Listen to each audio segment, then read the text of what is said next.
Hi, it's DeeBee Daws. Let's talk about living welderly with positivity because there is power in being positive. 1 Peter chapter 4 verse 10 reminds believers of their responsibility to steward the gifts they've received from God. The verse reads, "Each of you should use whatever gift you have received to serve others, as faithful stewards of God's grace in its various forms." Here, Peter emphasizes the diversity of gifts bestowed upon individuals by God's grace. These gifts are not meant for self-promotion or personal gain, but are to be utilized for the benefit of others and the glory of God. Whether it be talents, resources, or abilities, each gift is valuable and has a purpose within the body of Christ. The call to serve others is central to the Christian faith. By using our gifts in service, we participate in God's work of love and reconciliation in the world. It's a reminder that we are not called to live self-centered lives, but rather to be channels of God's grace to those around us. Furthermore, the concept of stewardship implies responsibility and accountability. Believers are entrusted with these gifts and are expected to manage them wisely and faithfully. This involves discerning how best to use our gifts to meet the needs of others and enhance God's kingdom on earth. In essence, 1 Peter chapter 4 verse 10 encourages believers to embrace their unique gifts, serve others selflessly, and honor God by being faithful stewards of his grace.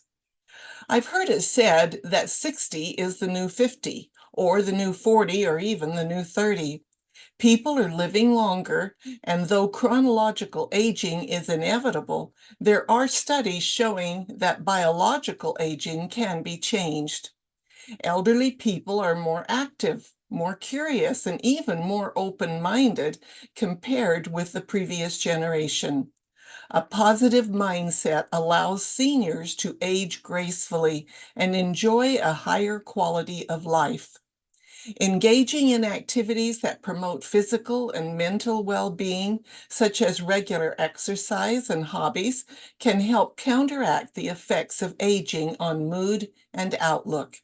Additionally, seeking social connections through community programs, support groups, or volunteering can provide a sense of belonging and purpose. In further episodes, I want to explore some of those things and help all of us learn to use the resources that may be available in our individual areas. I would hope that I can encourage people to experiment and get out of our comfort zones and think outside the box. Those are phrases I hear a lot these days, so I'm going to figure out how they apply and pass that information on to you. My goal is to do that on a weekly basis. And the beauty of a podcast is that you can listen to it whenever you have the time. We often hear about the good old days. Many things were simpler back then, and technologically, life these days is definitely more complicated. But I sure do like the modern conveniences. I wouldn't want to go back to wringer washers, line-dried clothes that had to be ironed, or beating the dust out of a rug with a paddle. I enjoy my automatic dishwasher and fluffy bath towels from the dryer and my air fryer. Also, the air conditioning for those hot summer days is something of which I wouldn't want to be deprived. Let's talk about yesteryear for a while.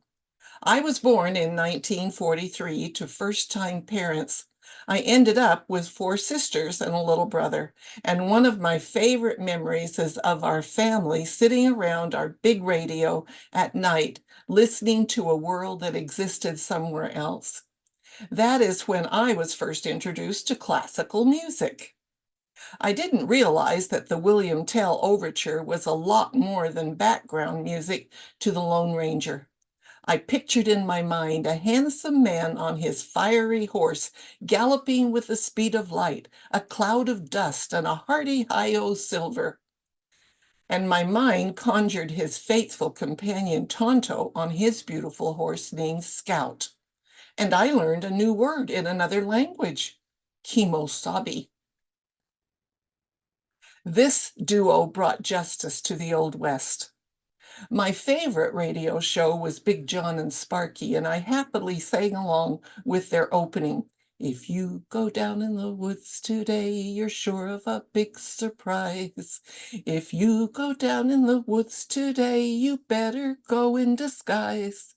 For every bear that ever there was will gather there for certain, because today's the day the teddy bears have their picnic. Another favorite was The Shadow. It started with creepy music and an evil laugh, and then a voice. Who knows what evil lurks in the mind of men? The Shadow knows. It was followed by a story about crime and how the shadow helped to solve the mystery. Now, here we are, 2024. Look at us. We've learned to duck and cover under our desks in grade school during the Cold War. We've witnessed in various ways the civil rights movement. We saw the eradication of polio and smallpox. Sputnik was launched. Elvis came of age. The Berlin Wall was erected in 1961 and taken down in 1989. Television became available for the masses. There were spacewalks and a moon landing. I didn't attend, but I remember reading about the flower children in Woodstock. The voting age was lowered to 18. We landed on Mars, and the first test tube baby was created. Sandra Day O'Connor became the first woman U.S. Supreme Court Justice. Sally Ride was the first woman astronaut. Computers have found their way into nearly every home, and science cloned a sheep named Dolly. We've had wars, assassinations, bombings, and various conflicts. We've gone from jalopies to electric cars. Ours is a wonderful generation, and I, for one, am thankful to be a part of it. We came from the greatest generation ever. Our parents lived through the Great Depression and fought for our freedom in World War II.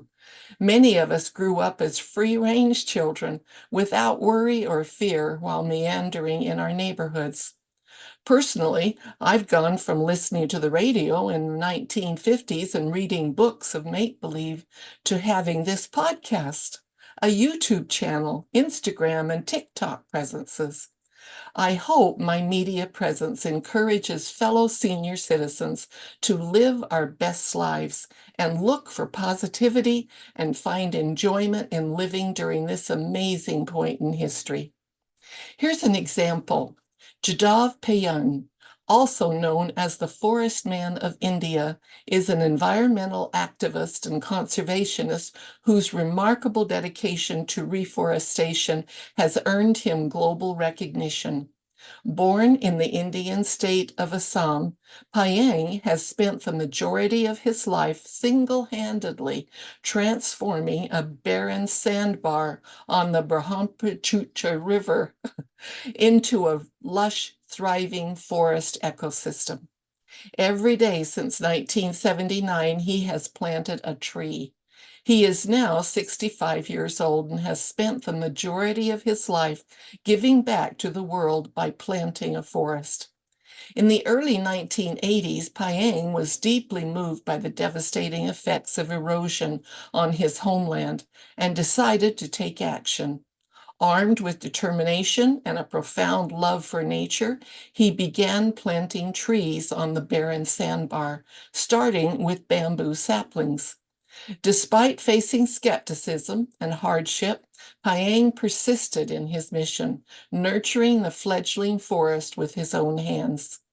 Over the decades, Payang's efforts have borne fruit, literally and metaphorically.